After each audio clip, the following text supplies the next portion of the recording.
오늘 우리가 읽은 로마서 7장의 앞부분을 보면 혼인관계로 율법을 비유하고 있습니다. 그래서 2절에 보면 남편이 있는 여인이 생전에는 법으로 그에게 매인바 되었으나 그 남편이 사망한 경우에 그 법에서 벗어난다. 부부간의 법적 의무는 배우자가 사망하게 되면 그 효력을 잃게 됩니다. 마찬가지로 예수 그리스도를 믿는 성도들에게 있어서 율법은 그 효력이 사라지게 된다는 것입니다. 율법은 인간에게 죄가 성립하느냐 하지 않느냐 그런 면에서 그 효력을 발휘하는데, 예수 그리스도를 믿는 믿음으로 죄의 용서를 받게 되면 이제 죄의 지배에서 벗어나기 때문에 율법이 아무런 효력을 발휘하지 못한다는 것입니다. 어떤 사람에게 법적인 제한이 사라지게 되면 그 사람은 이제 새로운 삶을 살아갈 수 있게 됩니다. 그것처럼 그리스도인들은 이제 죄의 법에서 그리고 율법의 지배에서 벗어나게 되었고, 새로운 성령의 지배 그리고 성령의 인도에 따라 살 수 있게 되었다고 바울은 지금 증언하고 있습니다. 6절에서 보면 이제는 우리가 얽매였던 것에 대하여 죽었으므로 율법에서 벗어났으니 이러므로 우리가 영의 새로운 것으로 섬길 것이요 율법 조문의 묵은 것으로 아니할지니라. 바울은 지금 이러한 율법에 관해서 묵은 것이라고, 그리고 더 이상 우리에게 효력을 발휘하지 못하는 것이라고 매우 부정적으로 이야기를 하고 있습니다. 여기서뿐만 아니라 바울의 편지를 보면 이처럼 유대인의 율법에 대해서 매우 부정적으로 이야기하는 장면을 자주 보게 됩니다. 바울도 유대인이고 한때는 율법학자이기도 했었는데 왜 그토록 율법에 대해서 부정적인 태도로 바뀌게 되었을까? 예수님도 잘 믿고 율법도 잘 지키면 좋은 것이 아닌가, 이렇게 생각할 수도 있을 것입니다. 당시에도 그렇게 생각하는 사람들이 많이 있었습니다. 그렇다면 바울은 왜 이토록 믿음과 율법을 양립할 수 없는 것처럼 이야기를 하고, 자기 자신도 한때는 율법학자요 바리새인이었었는데 그토록 태도가 바뀌어서 율법에 대해 부정적으로 이야기하는지, 그것이 오늘날 우리에게 주는 메시지는 무엇인지를 한번 생각해 보려고 합니다. 바울 사도가 부활하신 예수님을 만난 이후에 이방인의 사도로 그 사역을 감당해 나가면서 많은 어려움을 겪었는데, 그 어려움을 크게 두 가지 원인으로 생각할 수 있습니다. 하나는 로마 제국의 황제 숭배 사상을 바탕으로 한 제국주의 질서였습니다. 그리고 또 하나는 바로 유대교의 율법주의였습니다. 오늘은 그 후자에 대해서 이야기를 하려고 합니다. 사도행전 7장을 보면 헬라파 유대인과 히브리파 유대인 사이의 갈등을 이야기를 하고 있습니다. 초대교회 사람들이 점점 많아지게 되어서 구제할 일이 많았었는데, 헬라파 사람들이 우리 이 헬라파 유대인들이 이 구제에서 소외를 당하고 있다 하고 불평을 제기한 것입니다. 그래서 그 일을 해결하고자 이제 초대교회에 집사 제도가 생겨나게 되었습니다. 여기에서 등장하는 이 헬라파 유대인은 누구이고 히브리파 유대인은 누구인가, 여기에서부터 우리 한번 살펴보도록 하겠습니다. 똑같은 유대인인데 앞에 헬라파라는 말이 붙은 이 유대인들은 그 당시 세계 각처에서 살고 있다가 다시 이스라엘로 돌아와서 살게 된 사람들을 말합니다. 반면에 이 유대 땅에 계속 머물러 살면서 그들의 사고방식과 문화가 전적으로 유대식이었던 사람들, 그리고 그들이 쓰는 언어도 히브리어를 더 많이 쓰던 사람들, 이런 사람들을 히브리파 유대인이라고 불렀습니다. 초대교회는 이렇게 헬라파 유대인과 히브리파 유대인이 함께 신앙생활을 했었는데, 아무래도 히브리파 유대인들이 훨씬 그 숫자가 많았고 교회 안에서도 영향력이 더 셌던 것을 알 수 있습니다. 그런데 그 중에서도 제사장 출신, 그리고 바리새인 출신들, 이런 사람들이 많이 교회 안에 들어왔습니다. 근데 이 제사장이나 바리새인 혹은 율법학자, 서기관 같은 사람들은 그래서 유대 관습이나 그리고 구약 성경에 대해서 매우 전문적인 지식을 갖고 있었기 때문에 이들이 교회 안에 들어와서 활동할 때 그들의 영향력이 클 수밖에는 없었습니다. 아무래도 성경도 많이 알고 또 유대 관습도 잘 알고 있었기 때문에 그들이 지도적인 자리에 많이 있게 되었고, 그들이 하는 말들은 많은 사람들에게 큰 영향력을 끼치고 있었습니다. 그런데 그들은 예수님도 잘 믿고 율법도 잘 지키자는 것이 그들의 생각이었고 주장이었습니다. 그런데 그 중에서는 그러한 주장을 더 밀고 나가서 예수 그리스도를 믿음으로 구원받는 것이 그것이 맞는 말인데 그것으로는 부족하다는 이야기를 하는 사람도 있었습니다. 이 사람 저 사람 다 교회 안에 들어와 있는데 그 중에는 이러한 율법에 대해서 잘 모르거나 잘 지키지 않는 사람들도 있었던 것입니다. 그래서 우리가 은혜로 구원을 받긴 받았지만 그 구원에 합당한 사람이 되기 위해서는 율법도 잘 지켜야 된다는 것입니다. 믿음으로 얻은 이 구원을 완성하기 위해서는 율법을 잘 지키는 걸로 보완을 하고, 그리고 그 증표로 할례도 받아야 된다, 이렇게 주장을 했던 것입니다. 근데 이 율법과 할례는 대표적인 유대인의 정체성을 나타내는 것입니다. 이 사람이 유대인인가 아닌가를 판가름할 때 할례를 행했느냐, 율법을 잘 지키느냐, 이것으로 판단을 했었는데 이제 교회 안에 있는 사람들에게도 그러한 기준을 적용시켜야 한다. 예수 믿는 것도 중요하지만 유대인답게 하는 것도 빠지면 안 된다, 이렇게 주장을 해왔습니다. 그래서 이러한 사람들을 유대주의자 혹은 할례파 그리스도인, 이렇게 부르기도 했습니다. 그런 그들이 가장 싫어했던 사람이 있습니다. 유대주의자와 할례파 그리스도인들이 가장 못마땅하게 여기고 싫어했던 사람, 그는 곧 바울이었습니다. 왜냐하면 바울은 이방인들에게 선교하면서 할례를 해야 된다고 말하지도 않았고, 유대인들처럼 절기라든지 음식 규정이라든지 이런 거를 꼭 지켜야 된다 라고 말하지도 않았을 뿐만 아니라 나아가서는 필요 없다고까지 이야기를 했습니다.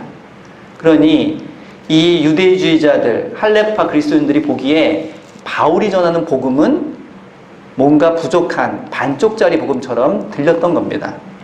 그런데 지금 바울이 말하고 있는 오직 믿음으로만 의로워지고 믿음만으로 충분하다라는 것은 사실 초대교회의 공식적인 선교 정책이었습니다. 사도행전 15장에 보면 최초의 예루살렘 회의가 소개가 되고 있습니다. 거기에서 결정한 바가 무엇이냐면 이방인들에게 복음을 전할 때 유대인들처럼 이런 여러 가지 규정들, 할례를 포함한 이런 유대인의 관습이나 절기들을 강요하지 말라. 오직 믿음으로 구원받는 것으로 족한 줄을 알라. 이것이 공식적으로 채택된 선교 정책이었습니다.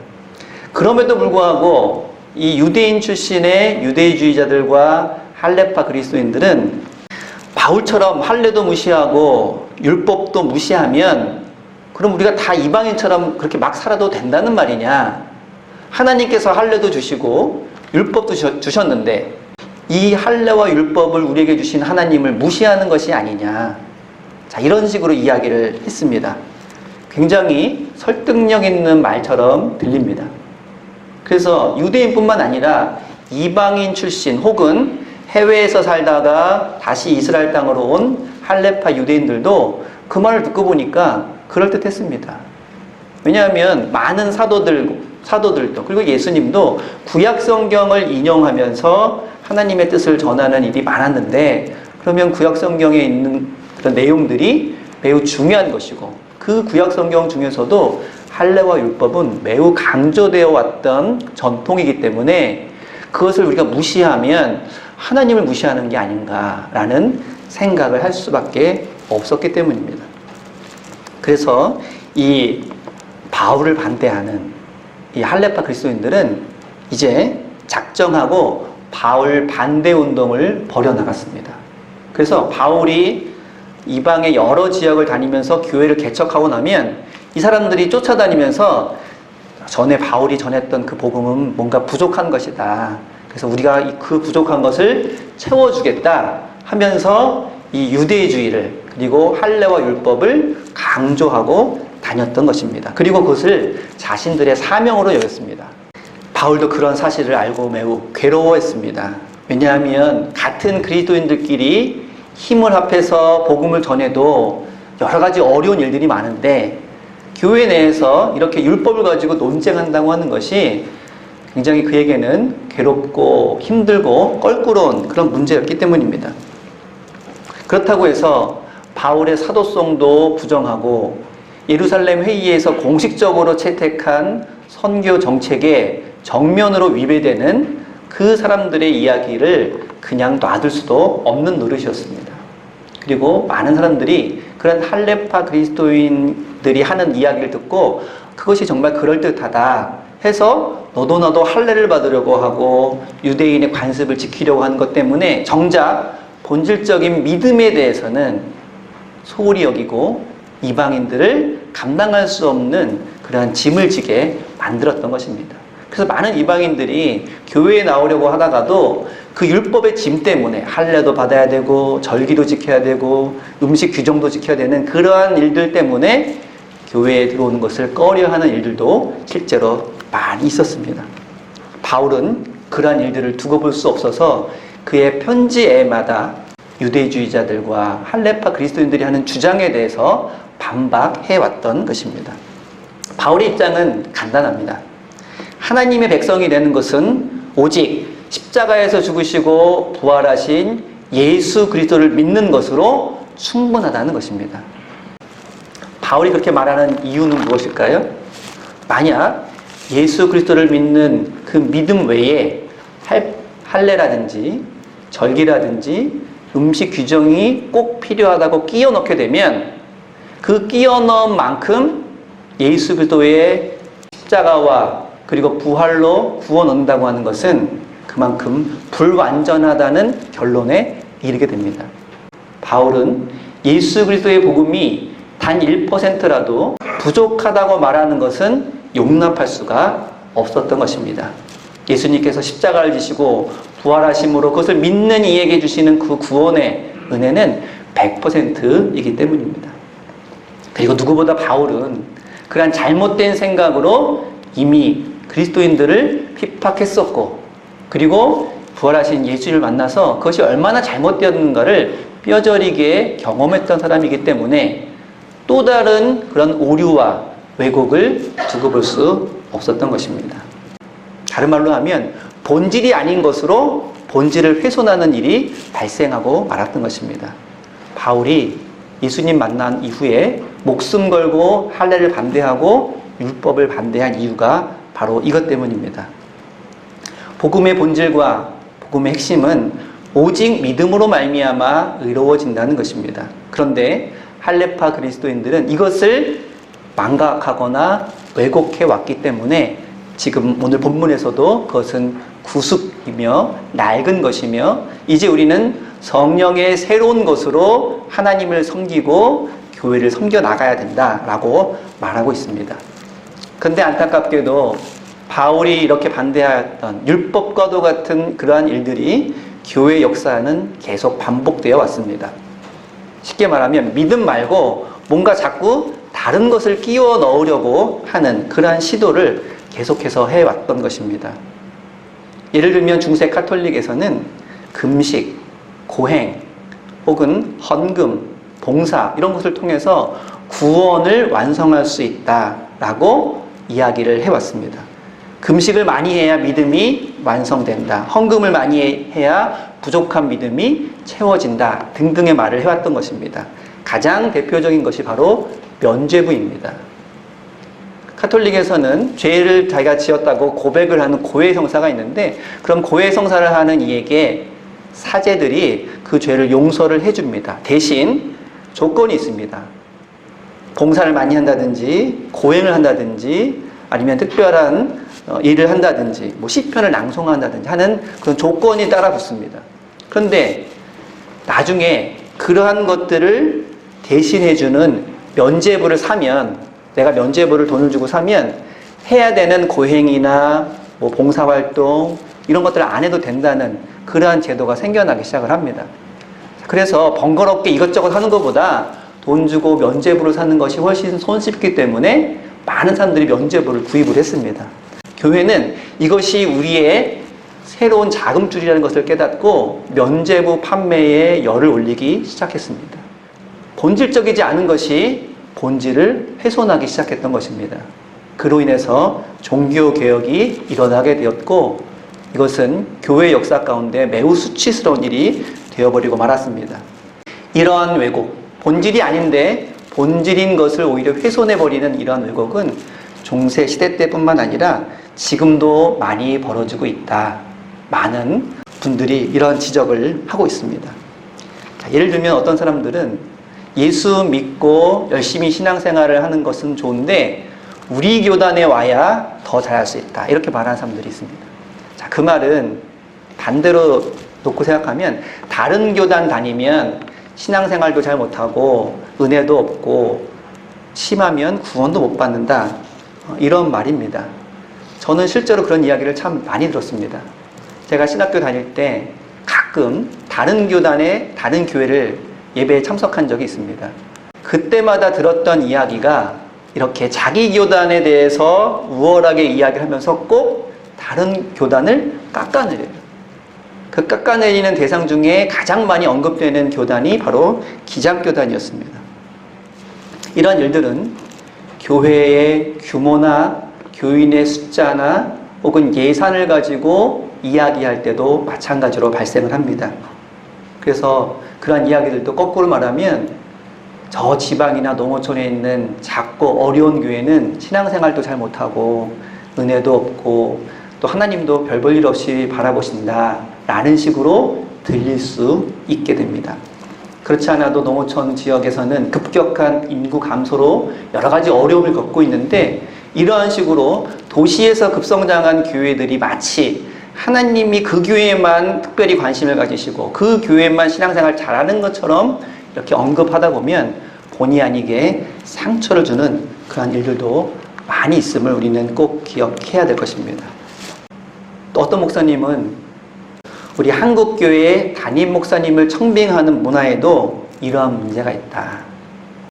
청빙 과정에서 모든 교회는 다 좋은 목사님을 모시고 싶어 합니다. 그건 당연한 일입니다. 그런데 누가 좋은 목사님인지 아닌지를 판가름하는 것이 쉽지가 않습니다. 그러다 보니까 외적인 기준을 많이 마련을 합니다. 그래서 그 목사님이 얼마나 예수님을 잘 믿고 신실하게 목회를 잘하는가에 대한 판단의 기준을 어느 신학교 출신인가, 또 유학은 다녀왔는가, 박사학위는 있는가, 뭐 이런 걸 가지고 판단하려는 경향이 예전에는 굉장히 많이 있었습니다.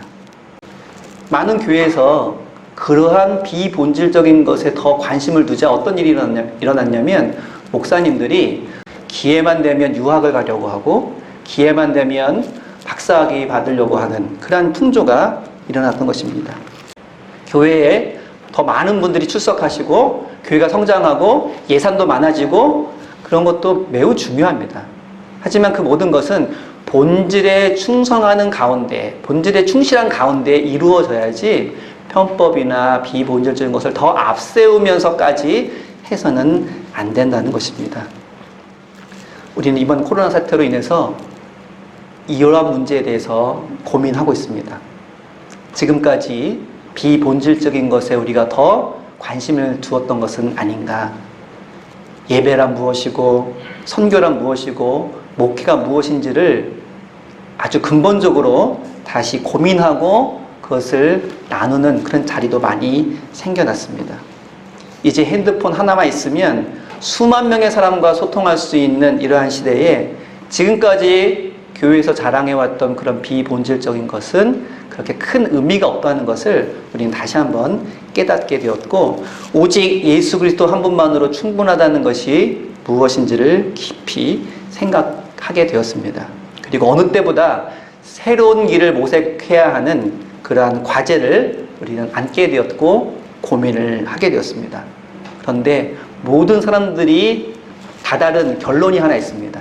저도 그런 세미나도 다녀보고 또 이야기도 들어보고 책도 보는데 모든 논의 과정의 결론, 모든 사람들이 다 동의하고 한 번쯤은 언급하고 있는 그 결론은 뭐냐면 본질에 충실하지 않는 것입니다.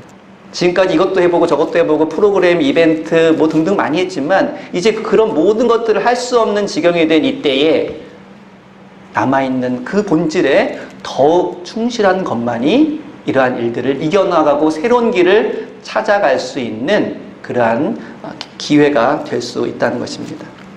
지금의 상황이 한편으로는 위기임에는 분명하지만 오히려 이런 위기에 우리가 신앙의 본질을 묻고 그 일에 더 집중함으로써 더 본질적인 것을 회복하고 새로운 것으로 주님을 섬기며 또한 교회를 섬겨나갈 수 있는 그러한 저와 여러분 모두가 될 수 있기를 바랍니다. 기도하겠습니다.